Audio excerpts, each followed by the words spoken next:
있습니다. 그 발언 전에 의사진행반을 좀 하겠습니다.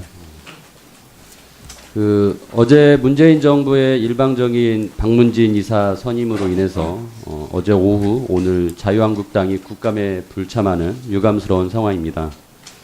국민의당은 국감을 정상적으로 진행하기로는 했지만 정부의 일방적인 박문진 이사 선임 방침을 비판하지 않을 수 없습니다. 박문진 이사 선임에 이어서 MBC 사장 임명이 강행된다면 민주당과 국민의당, 정의당이 작년에 공동 발의한 방송법 개정안 취지, 즉 방송의 공정성과 독립성을 정면으로 부정하는 것이라고 볼 수 있습니다. 여야가 바뀌었다고 법에 대한 입장이 바뀌었다면 이 또한 적폐라고 할 수 있겠습니다. 방송의 공정성과 독립성을 확보하기 위한 방송법이 조속히 개정될 수 있도록 민주당이 반드시 협조해 주실 것을 부탁드립니다. 네, 발언하겠습니다. 거래소 이사장 직무대행 나와주시죠. 예, 좀 앞으로 나와주시겠습니까? 그 기업의 지배구조 개선을 위한 방안들이 여러 가지가 논의가 되고 있으면서 그중 하나가 이제 금융회사 지배구조법상의 준법 감시인과 그다음에 상법상의 준법 지원인 제도가 있습니다. 아시죠? 네. 예. 그 표를 슬라이드 좀 보시면은요, 이 두 제도가 그 약간의 그 작용 요건이나 이런 건 차이가 있지만 근본적으로는 이제 기업의 컴플라이언스에 대한 네, 그렇습니다. 소관 직무를 본질적으로 이제 동일하다고 생각되는데요. 제가 그 금감원 통해서 제출받은 자료에 의하면 준법 감시인, 즉 금융회사 중에서 51개 중에서 39개밖에 선임이 안 돼서 76%고, 준법 지원인은 이제 자산 총액 5천억 원 이상인 상장회사인데 326개 중에서 182개밖에 지금 선임을 하지 않았어요. 그래서 55.8%밖에 되지 않거든요. 근데 이게 법률상 의무사항입니다. 아시죠? 네네. 예, 근데 지금 준법 지원인은 상장회사에서 반드시 해야 되는 사안인데도 지금 안 하고 있는 거죠. 네, 그렇습니다. 예. 거래소에서는 이런 사안에 대해서 혹시 조치를 취한다거나 노력한 적이 있습니까? 파악도 안 하고 계시죠? 제가 좀 파악을 잘 못하고 있습니다. 예, 그러니까요. 그 회사가 상장할 때 상장 심사 받는 단계에서는 이런 부분에 대해서 당연히 심사를 하시죠. 근데 심사하는 과정에서도 이렇게 법을 지키지 않는 사안에 대해서도 허용을 하고 있단 말이에요. 네네. 예. 그래서 재작년 상장 심사를 받은 회사 중에서 자산 총액 5천억 원이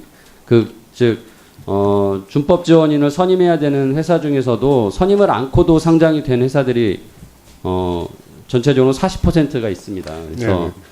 제가 보기에는 거래소에서 당연히 법 의무사항을 지키지 않는 회사들에 대해서 뭔가 조치를 할 수 있어야 된다고 생각을 하거든요. 상장회사에 대해서는. 그렇죠. 어떻게 생각하세요? 예, 제가 내용을 좀 파악해서 예. 적절한 조치를 취하도록 하겠습니다. 아무튼 좀 내용 파악하시고 검토하셔서 종감 때까지 보고를 해주시고요. 네네. 또 하나 이제 우리가 그 상장회사에 대해서 이제 상장 규정에 질적 심사 요건이 있습니다. 네네. 예. 거기에 지배구조, 내부 통제제도, 공시체제 등등이 이제 들어가게 되죠. 네네. 그래서 이거를 상장 심사할 때는 이 요건에 대해서 면밀히 보시지만 네. 상장된 이후에는 이런 사안들이 제대로 지켜지는지 안 보고 계신단 말이에요. 상장회사에 대해서. 그러니까 거래소에서 제가 보기에는 이 질적 심사 요건에 대해서 상장 유지가 되는 기간 동안에는 정기적으로 그 심사를 좀 하셔야 되는 거 아닌가 싶거든요. 그래서 지배구조에 문제가 있는 회사는 관리 종목이랄지 아니면 상장 폐지랄지 이런 조치 등을 취해서 투자자를 보호해야 되는데 거래소에서 전혀 이런 역할을 안 하고 계세요. 그래서 좀 이 부분도 좀 검토하셔서 같이 종감 때 보고해 주시기 바랍니다. 네네, 그렇게 하겠습니다. 예, 감사합니다. 들어가시죠. 예. 그리고 우리 주금공 사장님, 네.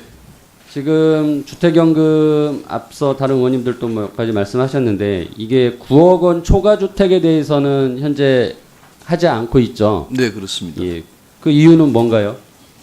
지금 저희 공사법에 이제 그 9억 원 이상, 9억 원 이하로만 좀 하기로 예, 이제 그러니까 돼 있어서 고가 주택에 대해서까지는 고가주택은 안 하도록 돼 예, 있는데 그러니까 안 하는 이유는 그게 고가주택까지 가진 사람을 뭐 재정에서 지원할 필요가 그렇죠. 있겠는 우선순위 막 이런 예. 네.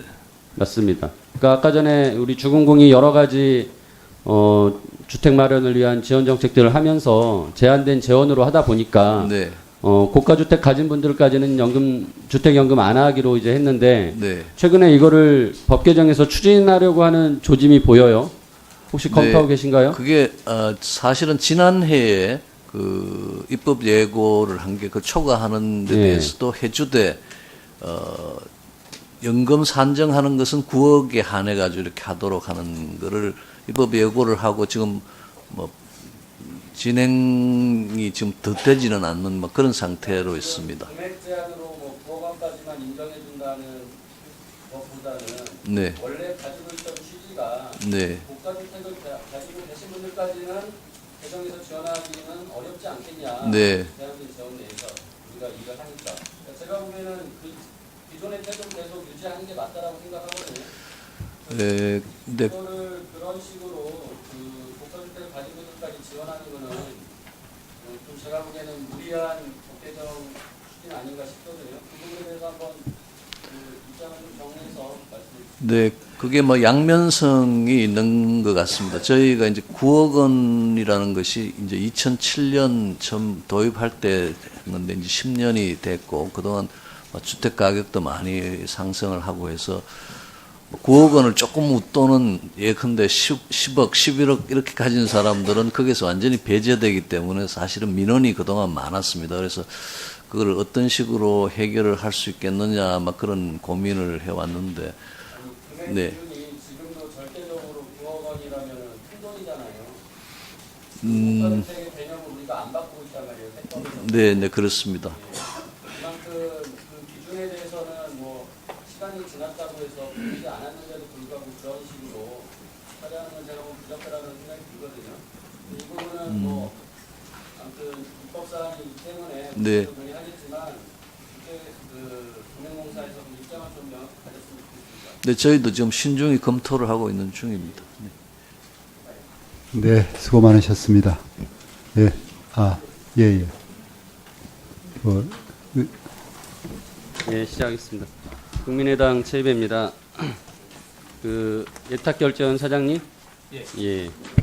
지금 예탁결제원에서 교환사채와 상환사채 신탁 업무를 하고 수수료를 받고 계시죠? 예, 그렇습니다. 예. 이 신탁업 하고 계신데 이에 대한 인가를 받으셨습니까? 인가는 아니고요. 예, 지금 상법 시행령에 따라서 지금 업무를 수행을 하고 있습니다. 그래서 그 상법 시행령을 보면은 제가 보기에는 이거는 인가를 받지 않아도 된다는 규정은 아니고 이 예탁결제원이 이런 업무를 할 수 있다는 업무 범위를 규정하고 또 그에 따라서 이제 그 기관의 권리 능력, 행위 능력을 지정해 놓은 것이지 그게 인허가를 받지 않아도 된다라는 뜻은 아닌 것으로 해석이 되고요. 유사한 건으로 한국투자공사법에서는 자본시장법에서 정한 내용에 따라서 다른 법은 적용되지 않는다라고 해서 그 경우에는 인허가를 안 받아도 되는 것으로 해석이 되거든요. 따라서 제가 보기에는 상법 시행령만을 가지고서 인허가를 안 받았다라는 것은 절차상 큰 문제가 있다고 생각을 합니다. 지금 이 인허가 받지 않고 신탁업을 하게 되면은 어떤 문제가 있는지는 아시죠? 예, 예. 어떤 문제가 있죠? 인가받지 않은 업무에 따른 그런 제재를 받는 걸로 알고 있습니다. 예. 그래서 이거 제가 보니까 벌칙 규정도 2억 원 이하의 벌금과 뭐 5년 이하의 징역으로 굉장히 강한 내용입니다. 근데 그 예탁원에서 결제원에서 이런 거 제대로 검토 못 하고 하셨다라는 게 제가 보기에는 이해가 안 갈 정도로 굉장히 허술한 업무 진행을 하셨다고 보여요. 이것 때문에 저기 법무법인 의견도 받으셨죠? 예. 법무법인 의견은 어땠습니까? 그 지금 신탁업 인가 필요성에 대해서 그 명확하게 신탁업 인가가 반드시 필요하다 이런 거라기보다는 지금 설이 좀 갈리는 것 같습니다. 그래서 저희도 지금 좀 더 좀 구체적인 그런 심도 있는 검토를 아니, 제가 진행을 하고 보니까 있습니다. 네. 법률 그 법무법 저기 김현장에서 의견을 받으셨는데 제가 보기에는 리스크가 있으니까 다 신탁업 인가를 받으라는 취지로 답변이 나온 것 같은데 지금 그런 예. 취지에 이게 올해 3월하고 8월에 받으셨는데 아직도 이런 절차를 진행하고 그 인가 절차를 진행하고 안 계신 거는 위법 사항을 계속 유지하겠다라는 것으로만 보일 수밖에 없어요. 굉장히 큰 문제라고 생각하거든요. 반드시 이 부분은 조속히 시정을 하셔야 됩니다. 네, 검토하겠습니다. 예. 그리고 자산관리공사 사장님, 예. 그 비행위에 따라서 이게 직원이 구속되는 사례가 있었더라고요. 그래서 예. 2014년 이후로 보니까 1급 한 분, 그다음에 5급 두 분이 구속이 되고 뭐 한 분은 지금 뭐 다 재판이 진행 중이긴 하나 한 분은 1심에서 그 징역 4년이 나왔어요. 뭐 그 혐의도 굉장히 좀 문제가 많습니다. 강강치상으로 예. 뭐 부하 여직원을 뭐 이렇게 성폭행했다는 혐의로 지금 1심까지 받았는데 인사위원회를 굉장히 늦게 개최하셨어요. 저기 구속 일자를 보시면은 1급에 해당되는 분이 2016년 12월에 구속됐는데 인사위원회가 17년 9월에 되고 그 인사위원회 직후 이제 퇴직이 된 것으로 파악이 되는데 예. 왜 이렇게 늦어졌나요? 예, 1심이 끝나고 다시 항소를 했고요. 그 피고인과 그 원고 간에 주장하는 내용이 좀 달라서 그 2심의 그 사실심이 끝나는 걸 보고하자 그래서 2심 사실심이 금년 7월에 끝났습니다. 예를 그래서 들어서 9월에 5급의 징계를 했습니다. 횡령건 같은 경우는 보시다시피 굉장히 신속하게 이루어졌거든요. 예, 횡령권은 저희가 그 직원에 대해서 자체 감사를 통해서 적발을 한 직원이고 그래서 저희가 감사하는 과정에서 본인이 그 사실을 다 시인을 했기 때문에 그 건에 근데 대해서는 성폭행 혐의에 대해서 1심이 저렇게 나올 정도고 구속이 진행됐으면은 굉장히 사실관계가 어느 정도 확정이 됐었을 것이고 그리고 특히나 그 1급은 그 저 9개월 동안 급여를 계속 받아가셨죠. 그래서 3천만 원 넘게 급여를 받아갔단 말이에요. 그래서 제가 보기에는 이런 부분은 바로 그 휴직 명령을 하든지 뭐 이런 조치를 내부에서 했어야 되는데 제가 보기에는 이제 내부에서 들린 얘기는 그 봐주기를 하고 있었다. 1급에 대해서 이런 얘기가 나온단 말이에요. 그런 혐의들에 대해서는 제가 보기에는 내부적으로 절차를 제대로 지키지 않은 부분들이 있는 것 같습니다. 사장님이 이 부분은 꼭 다시 한번 보셔야 될 것 같고요. 특히나 그 제가 다른 공공기관도 봤는데 이런 범죄 혐의로 구속이 되면은 휴직명령제도라는 것이 있어서 바로 업무를 정지시키고 그다음에 급여도 지급하지 않도록 하고 있는데 캔코는 오히려 휴직명령 제도가 있던 거를 없앴습니다. 예, 과거 그 인사 규정에 그 형사 구속됐을 경우에는 그 명령 휴직을 시켜서 급여를 지급하지 않는 규정이 있었는데 2014년도에 그 정부의 그 방만 경영 정상화 대책에 따라서 그 휴직 제도를 국가 공무원하고 맞췄습니다. 그러다 보니까 기존에 있던 이 명령 휴직 제도가 폐지가 됐습니다. 그래서 그러니까 이게 제가 지금 말씀드리고 싶은 게 방만 경영 정상화에 대한 계획에 따라서 고치면서 방만 경영하고는 전혀 관계없는 그런 부분들을 고쳐가지고 오히려 그 문제를 일으킨 직원들에 대해서는 제대로 조치를 못하고 오히려 일하지도 않고 9개월간 급여를 받아가는 오히려 혜택을 준 거잖아요. 제가 보기에는 그 방만 경영 정상화 계획 운용 지침을 제대로 해석하지 못하고 회사에서 자체적으로 임의대로 해석하면서 이런 엉뚱한 결과를 초래했단 말입니다. 그래서 이 부분은 제가 보기에는 그 일하지 않고 9개월간 그렇게 급여를 받아간 것은 환수할 수 있도록 한번 조치를 강구해 보도록 말씀드리고 그 규정도 좀 개선을 하도록 검토하시고 말씀해 주시기 바랍니다. 예, 예, 검토해 보도록 하겠습니다. 예.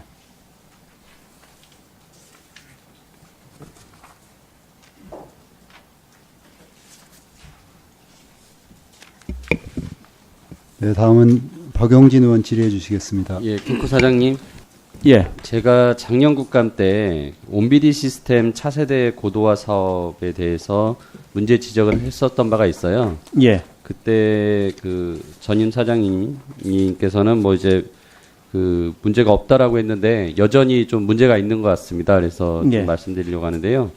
작년에 이거를 그 딜로이트 컨설팅이 주관을 맡고 이제 그 밑에 하도급 업체가 진행을 했다가 하도급 업체가 사업에서 철수를 하고 딜로이트도 자기네가 더 이상 못하겠다고 무단 철수를 했다라고 이제 그 내부적으로 문제가 됐었단 말이에요. 예. 그리고 나서 뭐 아무튼 제가 문제 제기했는데 뭐 정상적으로 가동된다고 하는데 지금도 보니까 가동이 안 돼요. 그 몇 가지 오류들이 있는데요. 그 국내 등록번호 없는 외국인이 로그인할 때는 로그인 오류가 생겨서 저런 이제 메시지가 나오고 그 다음 거 보시면은 그 항상 이렇게 그 매물에 대한 사진이 나와야 되는데 차세대 온비디에서 지금 사진이 제대로 그 올라오지 않아서 뭐 이렇게 직원들이 직접 사진을 그 홈페이지에 뭐 첨부하는 방식으로 지금 보완을 하고 있다고 하고요. 그다음에 지금 자세히는 안 보이는데 이게 주소를 그 물건을 소재지 검색할 때 보면 면까지 쓰면은 그 나오거든요. 물건이. 근데 리까지 더 자세한 항목으로 주소를 기재하면 안 나와요.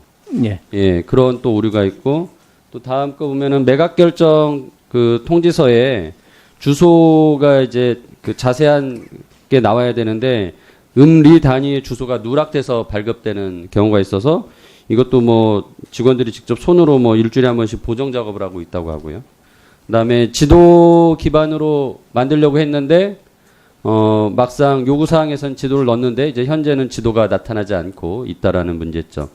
하여튼 이런 부분들에 대해서 그 오류가 계속 발생하고 있다라고 하고 저는 작년에도 이 부분에 대해서 비슷하게 문제 제기를 했는데 뭐 그냥 정상적으로 가동하고 있다라는 식으로 하면서 넘어가서 제대로 그 조치가 안 이루어진 것 같습니다. 좀 제가 이제 그 말씀드리고 싶은 거는 처음에 이거 차세대 시스템 하겠다고 업체를 선정할 때 문제가 있지는 않았었는지 그 다음에 이 사업 시행 과정에서 공사가 요구한 것을 제대로 이행하지 못한 이유가 무엇인지 그리고 지금 이런 결과를 초래한 것에 대해서 좀 자체적으로 조사를 해야 되지 않겠냐라는 생각이고요. 그 조사를 이루어지고 좀 책임 소재도 분명히 가려야 될 거라고 생각이 듭니다. 이게 수십억 원 들여가지고 이런 시스템 만들어 놓는데 중간에 업체가 못하겠다고 손들고 나가버리고 뭐 지금 굉장히 그런 것으로 뭐 손해배상도 또 들어왔다고 뭐 들었는데 한번 이거 자체 감사를 좀 실시했으면 좋겠습니다. 어떻게